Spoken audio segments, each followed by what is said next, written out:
Dr.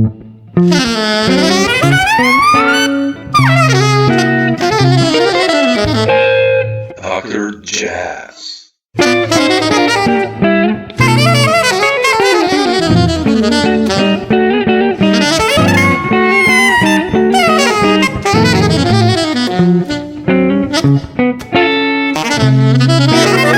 Or former Yugoslavia, maybe with Elvin. Oh, yes, absolutely. Yeah, right. How about the name? I know one name. Ljubljana. Maybe you played Ljubljana Jazz Festival. That's correct. With Sonny Rollins, I played there. But the man who, but the man who was running the big band there in Ljubljana, his name was Jose.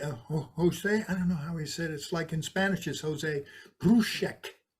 Josip Prušek. You cooperated with him. I met him because he came to Berkeley when I was there as a student. Are you serious? Wow! And I helped him with his homework, and I helped him with his English, because he was having difficulty in English understanding. And then so years later, I was there with Sonny Rollins, and we met, and he took me to his home, and then he took me over to the Adriatic where I could see Italy, and it's just beautiful. Yeah. Really? Wow, I didn't. Yeah, because Prušek is considered one of the best Slovenian arrangers, and he really is. His songs are still played nowadays by big bands. That's beautiful, yeah. That's amazing. Well, I would characterize him as really a good friend, a very good friend. Oh, wow, that's amazing. I didn't know that. Wow, that's a good starting point. Yeah. No, but I wanted to ask you first. I watched right before one footage on YouTube what you guys did last November from Miller Symphony Hall with Adam Nussbaum on drums, and this song of yours, For All of the Other Times, which you basically played with Elvin. And I found it so interesting and so cool. You do an introduction for that song, and you mention how you composed this one. It's like in B major and has a minor quality. I mean, I know the version with Elvin, but I wanted to ask you, about your composition process. I would just start here. How do you actually do it? Because you mentioned in the beginning that many times you write as sort of an exercise, or that you use a rhythmic probably thingy or a melodic thing, and then you go from there. How is your process usually here with you? There is none. There is no process other than there's two major ways, and I don't really use the one of the ways anymore. I used it when I was much younger and coming up in the business. Yeah. I decided, I don't know how it all started, but I decided to say, let me just make myself some rules here. And so one of them was that song to play a blues in B minor, and B, not B minor, and because people don't play in that key for the most part. Sure. So I said, let's do that. Yeah. Sure. And I had a lot of fun, writing out the parts and sharps for the horn players. Anyhow, and another song that I wrote, which is called Tergioversation, and that was I think I recorded that with Elvin. I recorded that with Elvin. Yeah, and with two pianos, with Jan Hammer and Chick Corea. Oh wow. Yeah, and that song was an exercise to create a piece of music with only minor seventh chords. Oh, so wow, beautiful. I resolve it at the end of the 8 bars, but the rest of the song and the bridge is all minor seventh chords, for the most part. Yeah.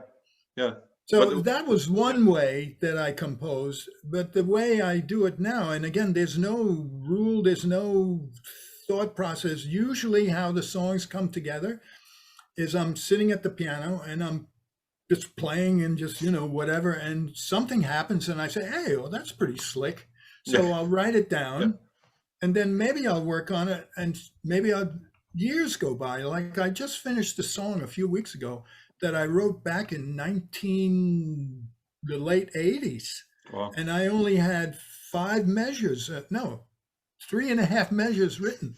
That's all. It was just a beginning. Beautiful, yeah. And so I sat down and I played a little bit, and all of a sudden the whole song just went like that, It's funny, So right? it's really, I don't have any rules or anything anymore. I may someday, but essentially I get an idea and then I either work on it then or maybe years later, and then it'll come together naturally. It just flows out.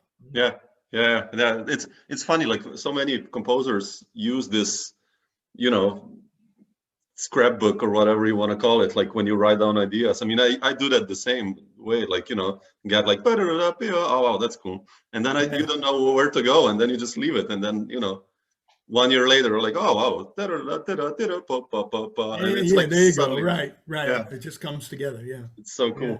But when regarding composing, like, did you, when you wrote, I don't know, Sambra, I think it's also the song you did with Steve and Dave, and like when you wrote those music, or even for Stone Alliance or whatever project, do you know the people you're writing for, or usually just say you write a song, like, a composition? No, but just recently, meaning, I'm 81 years old, so recent can be 10 years.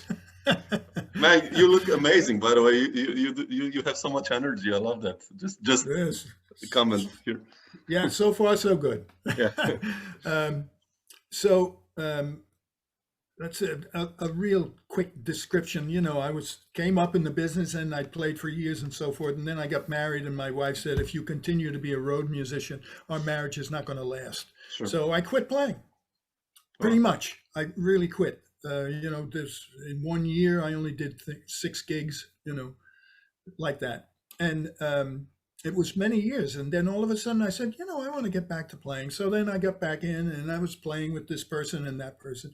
And then finally one day, because I've always been a sideman, always I'm supporting with the bass, I decided to try and do something and create my own band.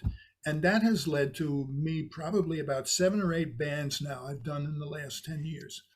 Just trying different things, different people, different approach. And so now, especially now, recently with in particular, a band that I have very high expectations of, we'll see, but it's a quintet with 2 saxophones and piano, bass, and drums. And now I am writing music for this band. This is really, I think, the first time that I've really done it. But the other songs, I come up with a song, and then depends on who I'm playing with. Yeah, and, sure. And then maybe I'll make an arrangement, of course, but yeah. You also sound, for this quintet, you sound beautiful with Adam on drums, and I know you had, like, I saw on your labels. I want to go later to your label, but like this band you have, Guan Lee with Tim Hagens also, and Adam is also there. And I wanted to ask you, when did you start playing with Adam? Was that like really earlier already, or? No. In fact, I never really met him. Oh, really? Oh, for wow. years and years and years. I saw him once, many, many years ago. He was playing with Jerry Bergonzi and an organ player at a concert somewhere, but I only saw him. I never spoke to him. Wow. And then, because of Live at the Lighthouse, you know what I'm talking about? Sure. Yeah. I'm assuming your instrument is guitar. Yeah. Oh, okay, right. It is. So Live at the Lighthouse. One of the best. So some years ago, I got the idea, and I told Liebman, and I said, "Why don't we do something? Why don't we put a band together, and we'll call ourselves what do we call ourselves? What's the name called? Gail Young lead this? No. The name of the group was oh boy, I'm just going blank. Anyway, something about light. Yeah. Light, and okay. And so we put a band together, and so I said, "What drummer do you want to use?" And he says, "Adam Nussbaum." I said, "Okay." So that's how it came together. So I only know him for a few years, and not even a year ago, he moved right around the corner from me. So he's right there. So we're in touch every day almost. Oh, that's beautiful. Oh, yeah, that's amazing. Yeah, we just finished making a new record with a piano player, a trio. We just finished last Wednesday. Oh, wow. Recording, and so we're busy with stuff. Yeah. Now, what about this project that I mentioned with Tim Hagens and Richie Byrack? This is happening actually, or like? It was a saxophonist in China. Yeah. Who has Adam has been working with him a number of times. Richie has worked with him. Oh, okay. And they recommended that I should play bass, and so it came to pass. And he brought us over there with Tim Hagens. Oh wow, beautiful. And we did 5 concerts and made recording, and a double album is coming out on my label. Oh wow, yeah, that's super. Yeah. So that's what happened with that. Yeah. Ah, okay. Yeah. No, I saw that I was like, man, that's a nice band. I love Tim as well, and Richie, of course, like such a great band. So. Yeah, I love to play with Richie. He's, the time, again, there we go. The time with him is just, it's very easy to whack against him, Yeah. But I wanted to, you're talking about time now, and I wanted to ask you, like, I don't know, late 50s and some bass, one of my favorites, I've done this talk with Ron McClure as well. And I think Ron is about the same age as you, like 80, 81. And, we talked about Scott LaFar and Paul Chambers, 2 of my favorites as well. And I wanted to ask you, like, who were the guys that got you excited, like, for the jazz bass thing, like, among the bass players? When I was 5 years old, I started taking classical piano lessons, and I took classical piano lessons for 10 years. Oh, wow. So I can get around the piano. Right? Wow, that's I know the instrument and I can play it pretty well. I never felt comfortable enough. Anyway, and then I went on with my life, not serious, and finally, by the time I'm 22 years old, I hear this record. I was playing in a local band, trombone and piano, and singing a little bit, and the drummer and I would go to a record store pretty much every Saturday and see what was there, and we could listen to the LPs in a listening booth. Oh wow, beautiful. So Miles Davis, 1959, Kind of Blue comes out, and I hear this piano player, Bill Evans, and I'm saying, wow, that's interesting. Boy, what a nice sound. Yeah. And a few months later, the record Sunday at the Village Vanguard was trio with Scott, most fantastic record. Killer record, yeah. And I said to myself, that's it. I'm going to be a jazz piano player. So I looked around for schools. There were 2 in the world, Berkeley and North Texas State. Wow, I didn't want big bands in North Texas State. I wanted a small group. So I went to Berkeley. And I struggled on the weekends. I'd play 10 hours working out those chords and, trying to understand the theory and the harmony and all that stuff. And I was getting frustrated. And I saw a friend of mine on the street, and he said, man, I got this new record. Come on over. I said, oh, okay. So I went over. Actually, it wasn't new, but it was new to him and it was new to me. It was The Shape of Jazz to Come. Oh, man. Yeah. It's Charlie. And that was it, because I said, wait a minute. There's no piano, there's no guitar, there's no chords here. And he, his job is he's got to do all that work with just a single note. And I said, boy, I didn't really think this, but as I look back on it, with my training and understanding of the piano, I only have to play one note at a time. This has got to be easy. So I'm 24 years old. I went out and bought a $600 bass, and that's how I started. Wow, that's beautiful. So amazing. Charlie Hayden, yeah. Yeah, man, such a player. Yeah. Yeah, and he was great. And how did your entry then in the scene begin? Like, let's say, starting getting jazz gigs. And I mean, I know, like, when I check the 70s for you, it's amazing what you've done. It's really stupendous. I mean, it's huge. But like this early stuff, like, I don't know, early 60s, or how did you get involved in the scene, and how was that like in those days, gig wise? And well, I moved to New York in I believe, 66. 66, okay. And I was living in New Jersey, just across the river. You know New York, right? Yeah, sure. Yeah. So I'm living across the George Washington Bridge, right there. And so I was going into the city, almost every day. And the Musicians Union, of which I was a member, Mm-hmm. Every Wednesday, they had a gathering in a big ballroom where musicians would come in. This is the days of live music. Yeah. This is the days before MIDI, right? So everything was live. And the very first day that I went there, this one fellow I just happened to be standing next to this guy, and he was shorter than I am. I'm a tall fellow. He turned around and he just looked up at me and he just said, "I'm looking for a bass player." And I said, "You're looking at one." So I got a 4-night-a-week gig right there. And I worked that gig for months, which gave me a lot of time to go and play jam sessions. And the nights that I wasn't working, almost every night I would go to a jazz club and ask to sit in. And you could do that those days. You could do it, because it's a difference. Now most bands, they're playing their own music, and if you don't know it, then you can't play. Sure. So it's seldom that you can go in and start playing some tunes. So and I guess what people heard, they liked it. So I started getting calls one after the next, and it just kept going. Yeah, that's so beautiful. Yeah, but how was you start getting all these gigs, and then all of a sudden, there comes, I don't know. Well, first of all, I want to ask you, when did you discover also electric bass? I know Steve Swallow was, of course, on the double one and then went electric. Then comes Bob Cranshaw, and of course, Jaco, he killed everything or made it amazing.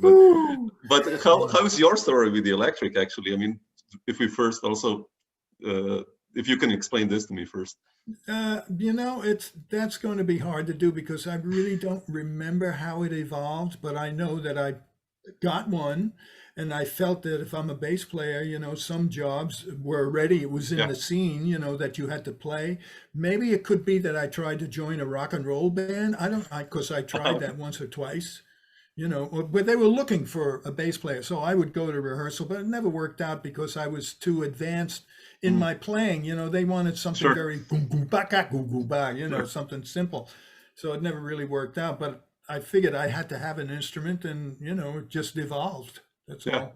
Yeah.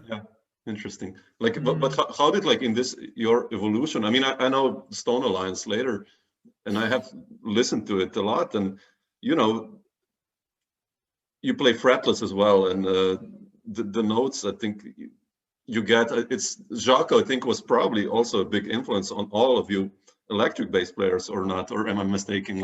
How did you perceive that? I came before Jaco. I know that. Yeah. So did he have an influence on me? Absolutely. Right. Yeah. Absolutely. I mean, he's the greatest bass player that ever was, and maybe will ever be. Funny, right? Because I hear all the other guys, and they're not all, but I hear so many of them that have chops and they can do all these things, and they sound wonderful and everything. But the one thing that I find that none of them come to that point of Jaco is he used the technique in a musical way. It was always about music with him, True. It was always about melody. It was always about just shaping the music. Yeah, true. Yeah. It's never about technique first. Yeah, he always uses that. That's true. You listen to Continuum or whatever, the flageolets, the harmonics he plays, and it's just man, how did you come up with this? And it's so beautiful, so musical. Years and years and years of practicing. Yeah. That's what he did. Yeah. Amazing. But speaking of electric bass, I want to first touch Sonny. I saw some footage on YouTube with you and Sonny Rollins, and I think it's from Copenhagen, and it's just burning. I mean, it's such a burning group. And how did you get involved first with Sonny? If you can share this story, how did this happen? I don't remember, but I know he called me on the phone. Oh, said, okay. I'm looking for a bass player. You want to do an audition? I said, okay. So I went to the audition and he hired me. That was it. Yeah. And how were the tours with him like? Did you guys ever talk about music or? Not, if I had 10 or 12 words with him in the whole European 3-week tour, that was it.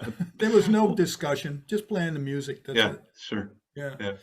He was, he was and he heard of me, and it could be that Cranshaw, by the way, was a good friend of mine.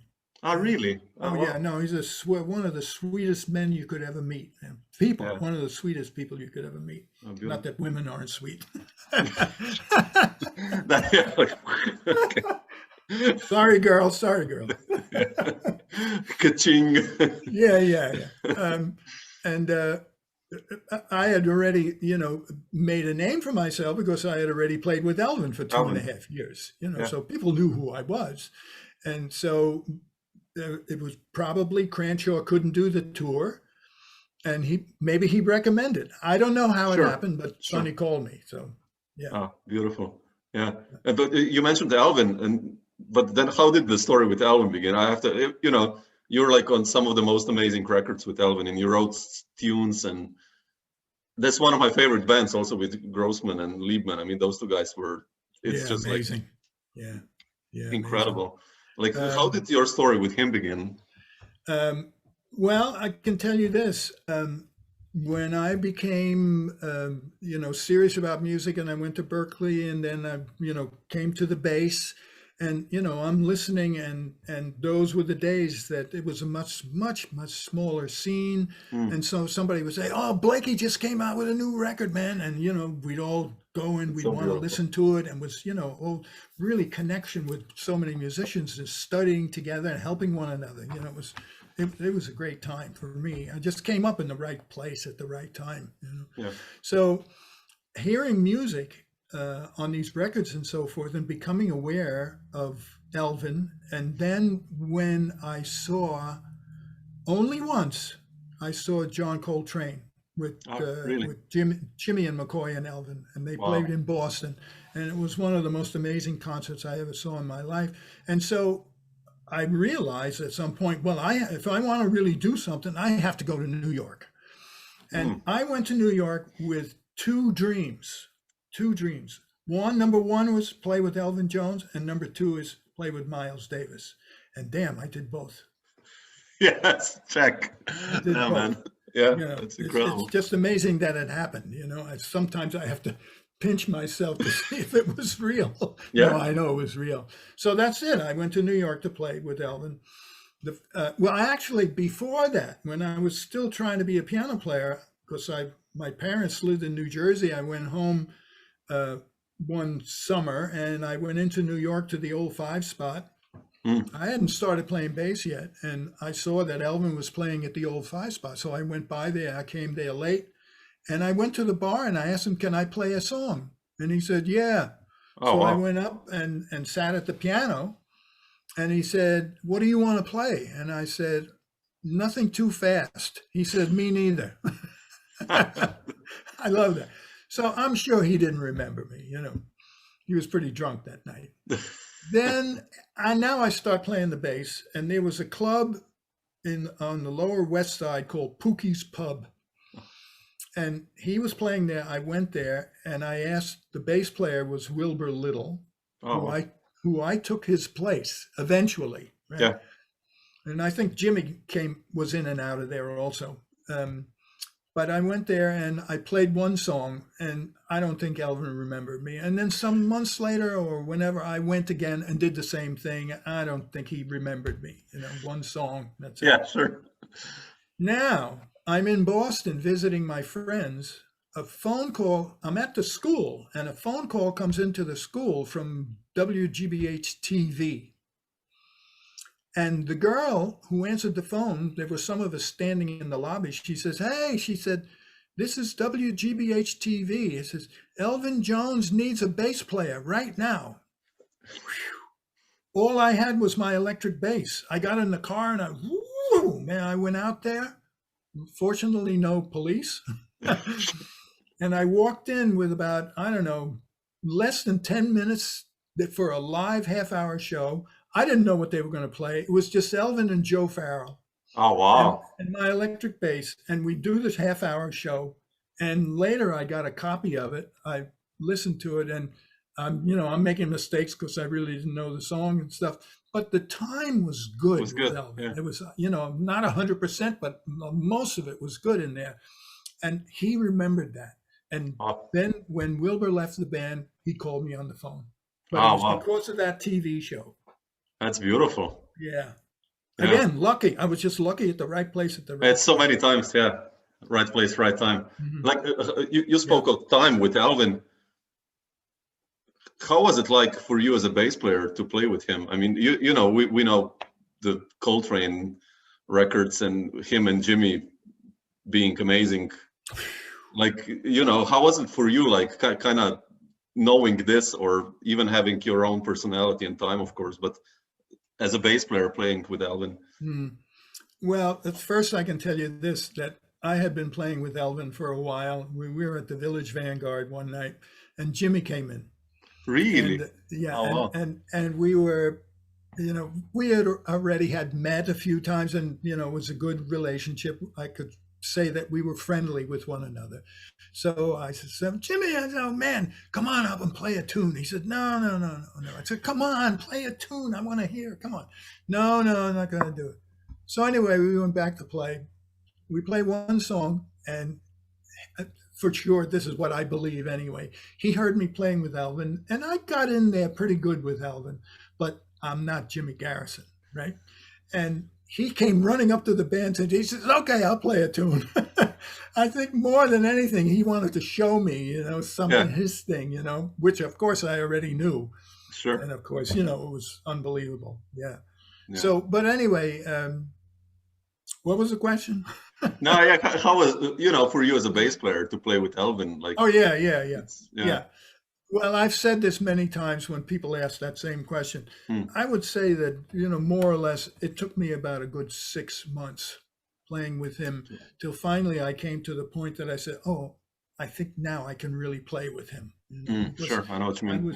I was intimidated quite a bit because of, his power, and I was always afraid, am I going to be able to give him enough that it's okay, but it worked out. It took a while for me to come to, and I noticed that also. It has to do with, I guess, believing in yourself and having the confidence or something. So it's something that I've not had to prove, especially after playing with Elvin. It seemed like pretty much anything else that came along, I got it, Sure. But then I started playing with Jeff Tain Watts. Oh, really? I didn't know that. When was that? He lives right around the corner here. Seriously? Oh, right here in Pennsylvania. Yeah. So it's not long ago, a couple of years ago, we started, we don't play often, but once in a while we get together and do something, we've had a few gigs together. Oh, really? Oh, wow. And he is really complex, man. Yeah, I know. What he's doing is very complex. And I was having difficulty because I'm listening and I'm trying to find where's the beat, And finally I got frustrated. I'm probably the third time I played with him. I got frustrated and I said, you know what? I'm just going to play. And the instant that I started doing that, the music came right together. Wow. He was waiting for me. Yeah. I don't know. I'm not saying that he was waiting, but he felt it almost immediately. He felt it almost immediately. Then when I started, I'm just going to go with this beat the way I think it is, then it came together. Yeah. So that's basically what happened with Elvin. With Elvin. It took more than 3 gigs with Elvin. But did you guys ever discuss about music, like how to play? No, right? It was just playing, right? Yeah, it's just playing. That's right. Yeah. The only thing he ever said to me was, turn it up, because I like the the natural sound of the instrument. So he'd want me to get louder with the amplifier. But the quartet must have been like really loud, right? How did Steve and Dave handle that? Like playing with you two guys behind there, like really having a rumble party or almost. Yeah. I don't know. They both were strong players. And they just pushed right straight ahead. And we gave them the carpet to ride on. So, sure. Yeah. It sounds on record, it sounds amazing, but I just, I never had the chance, of course, to see you guys live, but just the sheer power it must have been from the stage. I just imagine that hearing, I don't know, Life at the Lighthouse or whatever, or just how it must have been, like this. Well, the thing that I can tell you, I just like this little story that happened. We were playing at Slugs, a very famous jazz club, and it was particularly one song that it was really just, and we finished the set, and I walked off the stage to go to the bar to get a drink to cool out, right? And George Mraz, you know that name? Yeah, sure. Marvelous musician. Amazing player, yeah. Sure. So he's sitting there in the chair, and I saw him, and I went, "Oh, George, how you doing?" And this is what he said to me. He didn't say hello. He says, "You must be crazy." Shit, yeah. Because, Yeah, I mean, yeah, but what a learning experience for you, right? I mean, oh my God. Yeah. Incredible. One other thing I'll tell you too, that is there were a few opportunities that came along when I was playing with Elvin, and one of them was right near the beginning. I had just joined him. I wasn't with him very long, and John McLaughlin called me. Really? And he said, "I'm forming a band." He says, "You want to make a rehearsal with me?" And I said, "Yeah, sure." And I knew I wasn't going to go anywhere, but I had heard that he was going to form a band, and I heard that he was looking for a piano player, and my roommate was Jan Hammer. Ah, wow, that's amazing. So I said, let me see if I can get Jan in there. That's why I agreed to doing the rehearsal. So I went there. It was just Billy Cobham, John, and myself. And that's Mahavishnu then happened to Mahavishnu Orchestra. Yeah. And we finished the rehearsal, and John says, "You got the gig." And I said to him, "I'd like to do one more rehearsal. And by the way, I understand you're looking for a piano player." I said, "You mean, I think this guy that Jan Hammer, I think he could fit what you're trying to do." So he said, "Okay." So we had one more rehearsal. Billy couldn't make it that day. Don Alias played drums just to fill in. And at the end of the gig, well, Jan got the gig, of course. And John said to me, he said, "So you're going to do it?" And I said, "No, I'm going to stay with Elvin." Oh, wow. I wished I could have done both. Yeah. Wow, man. Yeah. That's incredible. But to walk away, I mean, I came to New York to play with Jones. Now I'm going to walk away after a few months. What? Sure. Am I crazy? No, sure. That's beautiful. Did you with Elvin also go to Europe for the first time, like on a larger tour, or was that? No, the first time was with Nina Simone. Ah, with Nina Simone already. Okay, cool. Yeah. I saw that. Yeah, that you did. I mean, yeah, you did so much stuff. Yeah, incredible. But you mentioned like before? Okay, you checked Elvin Jones, right?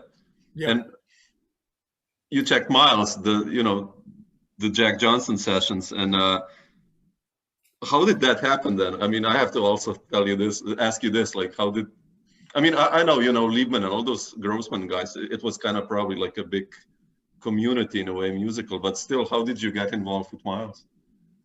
Well, Don Alias would stay with me when he was in New York, and he was already doing some things with Miles. And one day he said, we're making a recording. You want to come to the studio with me? What? No, I don't want to go. So I said, okay, sure, I'll come along. And I had a gig later. So I had my electric bass with me. Okay. Again, just lucky. So I'm sitting there in the control room, and they're waiting for Michael Henderson. And they're waiting for Michael Henderson. And they're waiting for Michael Henderson. And after an hour, I hear Elias, the microphones are open in the studio. I hear Elias saying to Miles, he says, there's a bass player in the control room. And I hear Miles say, "Tell him to get his ass in here." So I went in and, that was it. Yeah, that was it. Yeah. I mean, I never got the gig. I never played with him again. But for me to have had the opportunity to play with him, and it came out on a record, holy shit, How was it like musically, that for you? Well, first of all, the song is Ali, right? Mm-hmm. The song was the bass line. Yeah. He sang, Miles came over to me once as I got set up with the bass, and he sang the line for me. And I'm pretty good with that, so I picked up the line. And And then as he was walking away, he said, "Don't make it swing." He didn't want jazz. Yeah. So if I don't know if you ever listened to that track, but yeah, I know the complete Jack Johnson sessions. Yeah. Yeah. It's like Ricky Tick, and that was it. That was the song, and then everybody else just played, made Did up their stuff to go stuff. with it. Yeah. Wow, that's incredible. Beautiful. Yeah. Speaking of Don, I also have to ask you this. I listened to there's some bootleg on YouTube. You, Don, and Tommy Bolin. Woo! And man, Tommy was for me is one of the most underrated guitarists ever. I mean, of course, he went too fast, but still, people don't know him as much as they should. No, they don't. How did you hook up with him? He came right after Hendrix. Yeah. Incredible player, man. Like, especially that session, what you guys do, it's like some free stuff, some bass groove. I don't know. Yeah. Oh man, Don and I were dying to continue with him, but he wanted to be a rock and roll star. So, well, it came about because I don't know how Jeremy Steig, who was the leader of that group, the flutist, he had hooked up with Tommy. And so he put a band together with Don and I. That's all. I know. Wow. Yes, such a player, man. Like really. Oh, I mean, a rocker, but like with such a. It's like Hendrix, like you said. This is where Hendrix would probably end. That's how I hear him. Yeah. You want to hear a Hendrix story? Oh, please. Check this one out, man. Jeremy does a recording with this group, with Jan Hammer and Don Alias and myself. And we do this recording at Electric Lady, Jimmy's studio. Yeah.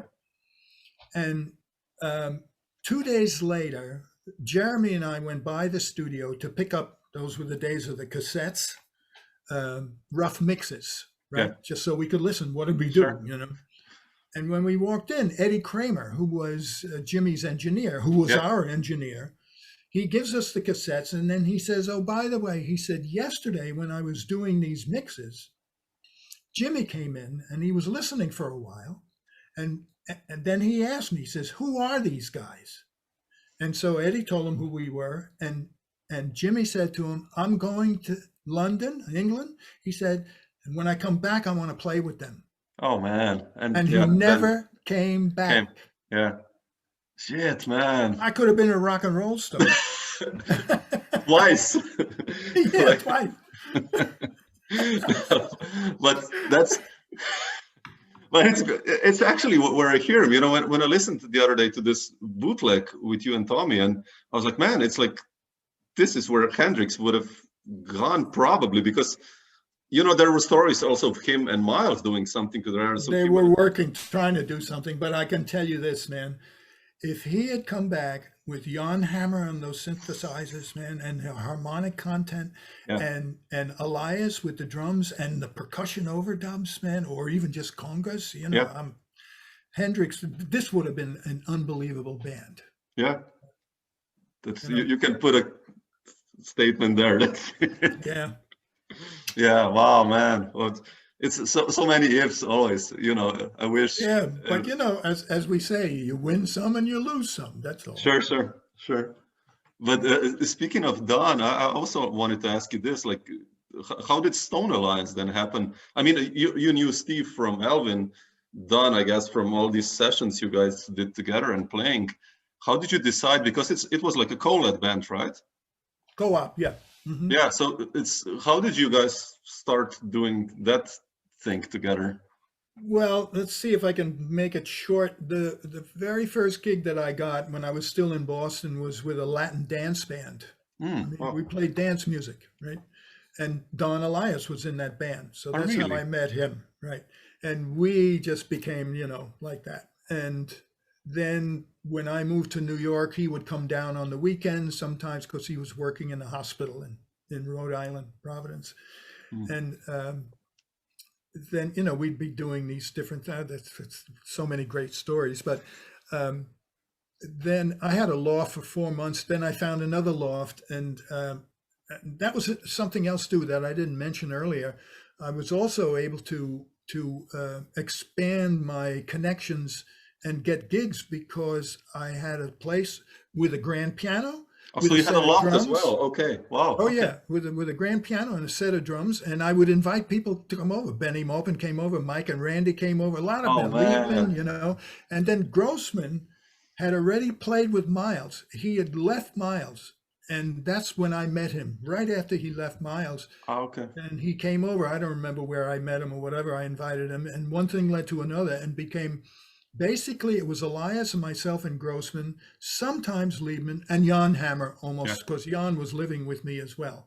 Yeah. So, and we were playing once, twice a day if we weren't working. So a lot of sessions, man, a lot of sessions. And then through the years, you know, I think I got the idea, and I said to Don, I said, you want to try and form a trio, just you, me, and Grossman.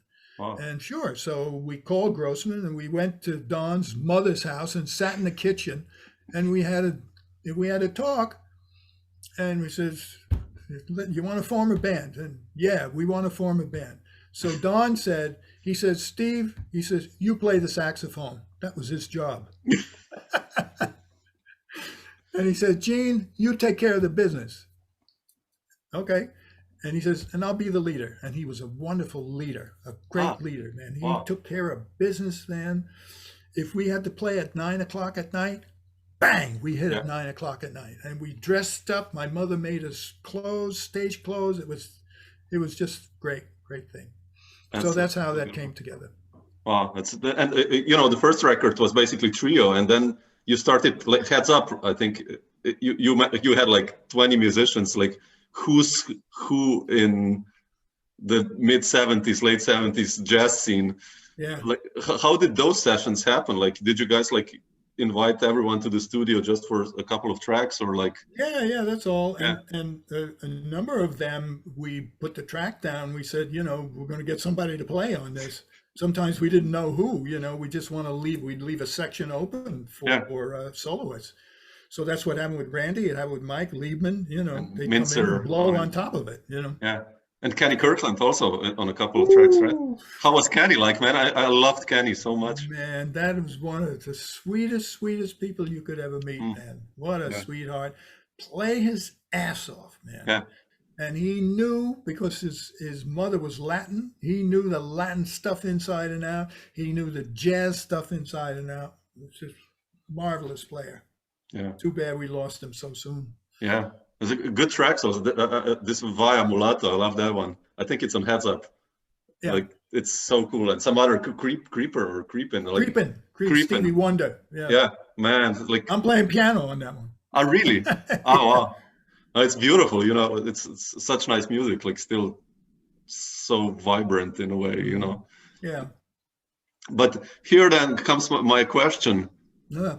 Because like, oh, no, I didn't mean it that way. I'm kidding. But like, how did you? Because you did those records also on your own label, PM, right? Yes. When was the moment you decided? Because you also did Steve Grossman's and Liebman's records. Yeah. And this was quite unusual, I think, in the 70s, that musicians, and nowadays it's really quite frequent, but back then this was quite a rare case. How did that happen, that story, and how was it for you to do that at that time? I was working with Elvin, and we were in Toronto, and Liebman was in the band at that point, and we played the first night. You know, those days there were week-long gigs, which don't exist anymore. Yeah. The next day, I came into the lobby of the hotel during the daytime, and I saw Liebman, and I said, "Hey, man, how you doing? What's going on?" And he says, "Oh, man, I'm so frustrated." I said, "What's the matter?" He says, "Well, you know, we did this live concert with Frank Tusa on the bass and Bob Moses on drums." Oh, wow. He said, and I shopped it around to all the labels, and nobody wants it.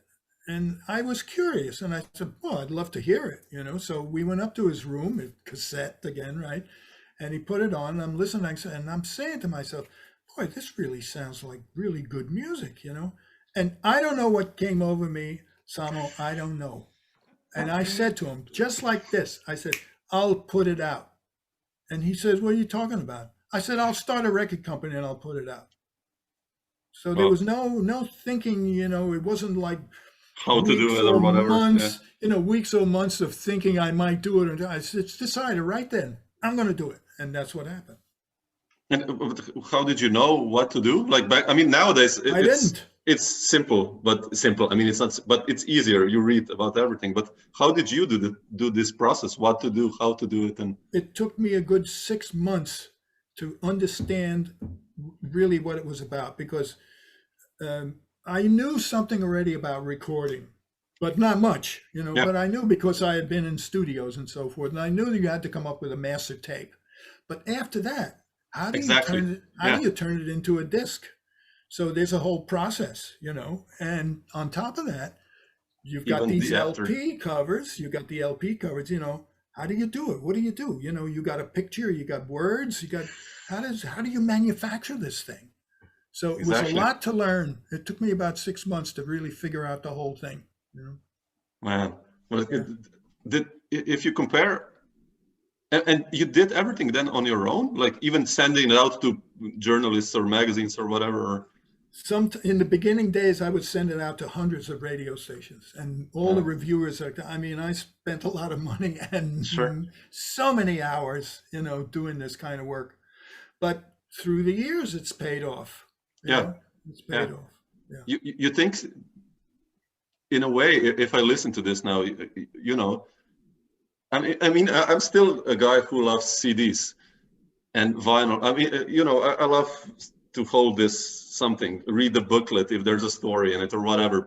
Even if there's just a picture, you see the guys in the studio and you're like, wow, they were there. And it sounds romantic in a way if you describe all this, because I imagine this, and I also do it sometimes on my own. If I release an album on my own, send it to the people I know and stuff like that. But if you can compare like what you did in the late 70s to nowadays, how would you put this on a scale? Compare it. Where did the industry go? Like, is it easier or harder nowadays to do what you do, also label wise? It's the labor, because I pretty much do everything myself. Still, I take care of my own website, do all the designs, everything, all that stuff. But it's so much more difficult to make any money. Yeah, to make money. Yeah. Because, there are 5 trillion records coming out every day. Yeah. And people only have so much attention. How do I reach people? Yeah. Are they going to be, hey, let me give you an example. This 3 Trios record, did you see that? No, which one is that? Oh, this is something that was recorded last November. No, and it's no. 3 New York piano players, all in the same concert. Each one played 4 tunes. Wow. Right. Check it out. And so I put this album out, and I feel really good about it. And I figured, this is kind of interesting because I have 3 New York piano players on one record. Yeah. I have over 400, 300, almost 400 email addresses of media. Yeah. People who are writers, a few radio stations, not so many, magazines, Downbeat, the whole works, just in the United States. Yeah. And I sent out 2 different emails, and I didn't even get 6 or 7 responses. Yeah, I know what you mean. It's the same shit, man. Yeah. I'm telling them I will send you this record for free. Yeah. So I'm not looking. I'm not trying to buy, trying to sell it to you. Sure. I want you to hear it, and then maybe if you like it, maybe you'll write something. They don't even want to hear it. That's bizarre. Yeah, it's okay. In a way, I feel relieved now because it happens with me the same. Many times. In a way, it's sad because why is it like it is? Also. Well, I just said it a little while ago. There's 5 billion records coming out in 3 minutes. Sure. Sure. That's bizarre. Yeah. Yeah. Yeah, that's what I wanted to ask you about the label, because in the 70s it sounds that it was even harder, but if you put it like that, now it's way harder, of course, especially earning wise and earning money, how to do it. It's much easier to get get this stuff out into the marketplace. That's for sure. Build a website. You can go to Facebook and say, "Hey, I got a new record," so you can reach a lot of people.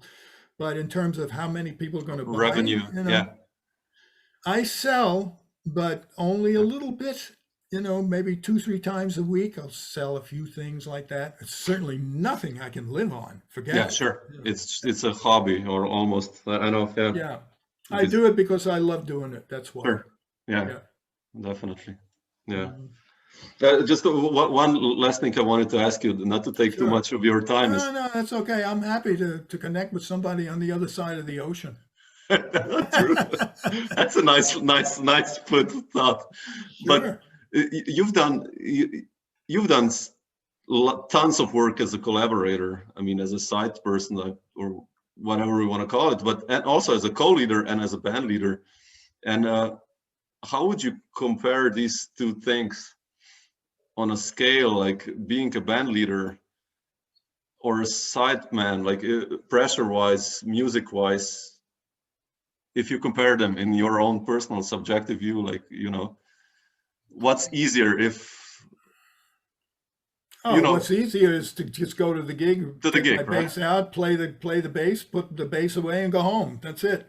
But there's a certain beauty of being able to hear your own music, right? Also, like as a band leader. Well, yeah, that's it. But it's more, I would say that, I'm in control. I'm in control. I can make it go the way I want it to go. So that's an advantage, for me. It's an advantage that I can call the tempos, or I can tell the drummer, you count off, or whatever it is that I want to do. Yeah. I can do it, Yeah. And I'm a real easy, I think I am, because people keep coming back. I don't get the feeling that musicians that I'm working with get mad at me. Okay, that's good. Yeah. So I really like, I said, let's just leave it open, man. Let's just play, and I have sketches and maybe I'll do a rehearsal, especially with this new band that I have. I want to really, really try and do something with this. It's 2 women playing saxophone. And incredible. Looking forward to hear the records when they come out. So. Me too. Yeah. But just speaking of band leading, what did you learn from guys like Sonny and Elvin, or whoever you played with, regarding band leading, or Nina Simone even, before? Like, how were these people in your eyes as you see them as band leaders? A vast question, but in a way. Yeah, well, I've heard bass player or musicians, period, talking about experiences they've had and having difficulties with band leaders. And some band leaders are just, no matter what, they're going to be a drag. The one I had experience with was Buddy Rich. It just. I've heard so many stories, man, about him. That's incredible. And if he was still alive, I would still say what I'm going to say. He was an asshole. Yeah. But I think for me, what it came down to was, and it's not coming out of an ego thing. It's just because of what I experienced. I can do it really well. I can support people really well. I have a good ear. I can follow. I have good time. And mostly I can really support what the artist is doing or who I'm playing with. Yep. I have that ability. That's all. That's what it is. I was just born that way, and therefore, very, very, very seldom would anybody say anything to me, because I was already doing the job. Where I hear other musicians saying, "Oh yeah, the leader beat me up about this, and they told me I shouldn't be doing that," and I never get those things. Yeah. Cool. Yeah. That's it. That's what I wanted to also to ask you. So cool. Yeah, that's great. That's great. So what's going on with you? What are you doing over there other than these great interviews? Well, I have to, if I'm honest about the last year, it's been one of the most productive periods I've done. I've done musically tons of work. I mean, not gigs, of course, but like recordings and. That's great. It's writing and commissions and all this stuff. So I do miss the gigs, of course. That's where jazz happens in a way, but I don't know. I've done quite a lot, to be honest. Yeah. Do you? I see that's a mandolin behind you, isn't it? Yeah. You play that? Yeah, sure. I love it. Maybe you can do an overdub for me someday. Oh, sure. Gladly, man. Yeah, I play 12-string acoustic and mandolin and 6-string. Like I've done lots of stuff. I have a home studio now, which nowadays in this lockdowns helps so much. Oh, amen. Yeah, I have one too. I have a home studio. What do you run? I have a Cubase and like a couple of mics and like two. What are they? JBL 500 something speakers. Speakers, like, yeah, JBLs are nice, yeah. Yeah, like good enough, and then I listen on all different systems when I do mixing and mastering. And yeah, but we have Pro Tools, and we never use the speakers. It's all headphone. We only do headphone work. Oh, really? I always do headphones like mixing, but then I always check on all the speakers. Yeah, no, we don't, because I got 2 sets of speakers, and I got 3 more that I could wire in, and what's that got to do with what's it sound like in this car's system as opposed to another car's system? Sure. It's somebody's, $15,000 sound system is to a $200 system. It's all so different. I want it to sound good here. If it sounds good here, whatever it is on the other, I don't care. That's true. Because people listen to music on their computers or this, or whatever. Yeah. Yeah. Well, and then, that even in itself, because the kids don't walk around with these, they walk around with those damn earbuds. Yeah. So, you're going to get some nice bass sound in there. Terrible. Yeah. But no, I love doing this studio work. I love this so much. That's great. So much fun. Yeah. You've done that also, like tons, right? I mean. Yeah. Well, this goes back to starting the record company, because when I got into it, I said to myself, I really should understand how to make a record. And I'm not talking about the manufacturing of the record. I'm talking about recording the record. How do I do it? What? And so I went to an audio school. I took a course. And I was very lucky. The very first day of that class, when it was done, it was in the same building as a famous restaurant where they had jazz 7 nights a week, duos. It was called Bradley's. Bradley, sure, man. Come on, that's like, wow, really? Wow, that's beautiful. I played there with so many people, some of the old guys. Kenny Barron and Tommy Flanagan, all these guys played there. No, I didn't play with them. I played with Jan Hammer and who's the guy that, the white guy from California. Anyway. Piano, okay. And twice, right at the table, right in front of the bandstand, Mingus came and sat down. Wow. I had to play for Mingus. Oh, man. It was great. Anyway, I finished the class. I came downstairs to get a drink because it was right there above Bradley's. And I walked in and the bar was packed. And again, it was like when I was at the Union, this guy turned around and asked me, I'm looking for a bass player. This young guy who was short also, he looked up at me and he says, what do you do? And I said, well, I'm just, I'm a bass player. What's your name? I said, Gene Perla. He said, oh, you're that great bass player. He says, what are you doing? I said, I just went up to the Institute of Audio Research. I'm taking the course. I want to understand about recording. You know what he says to me? You want a job in a recording studio? Wow, really? I didn't get paid, but I was there for months and months. You know who his partner was? Todd Rundgren. Wow. The famous one. I learned a lot of stuff with Todd. A lot of stuff. So about setting the mics, everything well, the point is, right after I got there and I started working there, they decided to rip the studio totally apart and rewire it. So I saw that whole thing, to understand construction of the studio, And I'll tell you a funny story though. So please. Todd was like, he had no idea who I was. He's off in his own world, and rightfully so. He's a king, Sure. So anyway, he's producing a record for Hall and Oates. Yeah. You've heard of them? Yeah, sure. So I'm assisting him in the studio. He doesn't know anything about me, Todd, right? So I hear him. They're working on this one tune, and he said to Hall and Oates, he says, this track, I said, probably would really sound good with an upright bass. And I said to myself, here's my opening. You got it, yeah. So I said to Todd, I play the upright bass. He says, oh, yeah? And, he always treated me like, Sure. a hired help, which I was, And I said, yeah, I know how to play it. He said, well, bring it tomorrow. So the next day I brought it. I take the bass out. He sets up a microphone.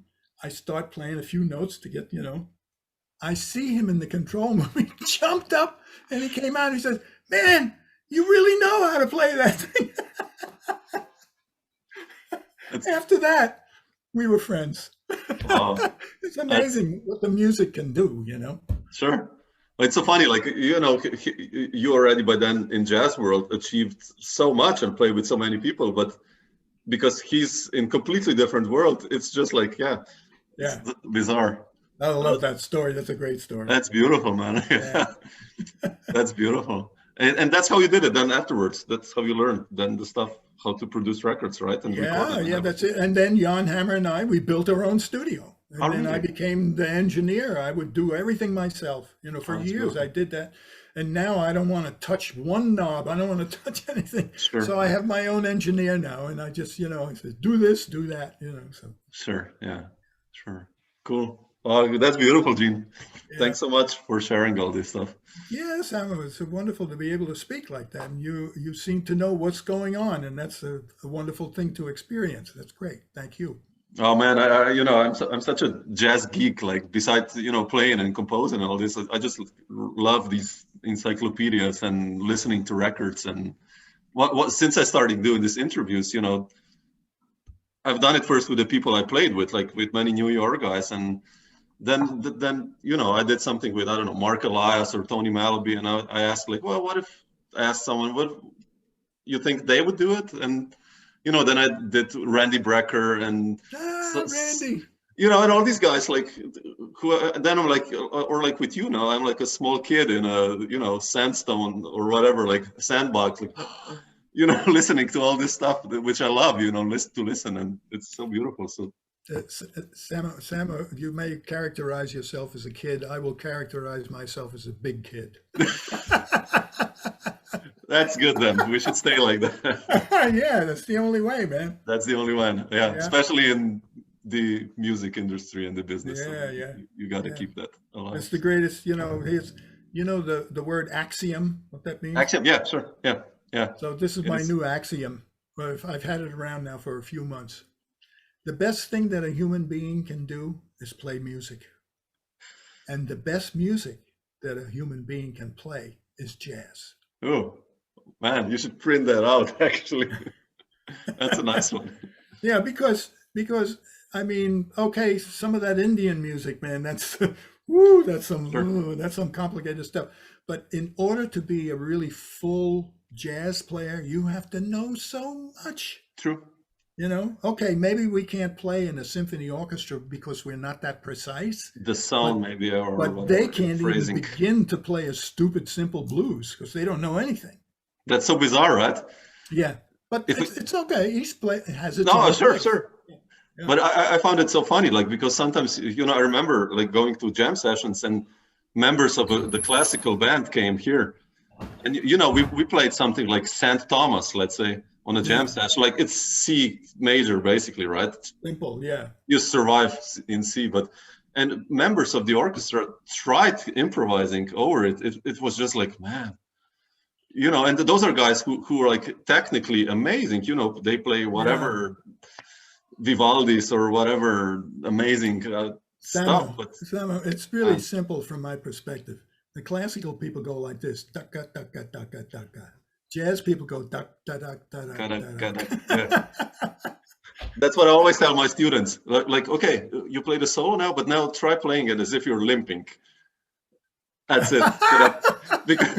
Because it has this kind of edge or something. Yeah, that's right. Skipping. Exactly. Yeah. Cool. All right, Gene. Thanks so much for everything, and. Stay healthy, stay active as you are. So it's beautiful. All the best to you, Samo. Thank you.